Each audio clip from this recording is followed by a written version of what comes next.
Ulama say that there was not a single eye that was tearing on that day. And wherever on this day we remember him and we talk about his great stories, that how he gave the rights not only to the human beings, he gave the rights also to the animals. Today people say that Western world says that human rights is something that we invented.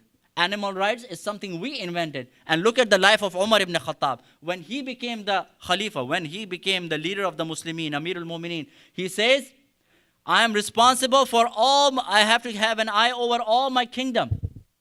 And if a dog, listen to these words. This would be my last thing. Inshallah, we'll just start the salah after this. And he says, even if a dog dies next to the river of Furat out of thirst, Umar is going to be responsible for that. What does he say?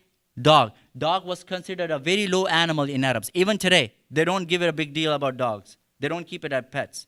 It's a very low animal. Nobody cares about it. So in Arab culture, dog is the lowest animal. If that lowest of the lowest creation dies of thirst, where? Next to the river. Who can die of thirst next to the river? If you have a glass of water in front of you, can you be thirsty? No. If you're thirsty because of your own free will, because you choose to be thirsty.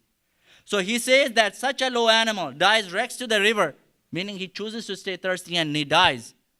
Umar is going to be responsible. Then why did he not take care of the dog?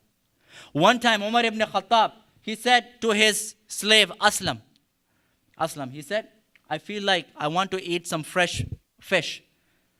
Aslam radiallahu anhu, out of the love of Umar ibn Khattab, he ran on his camel and he brought the fish and it was sweating. Umar radiallahu anhu came out to see the camel and camel was sweating. What Aslam did, he gave the camel a shower. But Umar ibn Khattab, his watch was very precise. He saw under the ears of the camel, he saw some sweat. He said, what, Aslam, why is he sweating? He said, because I rush on it to get the fish. Umar radiallahu anhu said, just to fulfill a desire of a common person like Umar, you give such a hard time to the camel, you make him run so bad that he's sweating up until now. I'm never going to eat fish again in my life. This is what is called the human rights. And this is what is called the animal rights.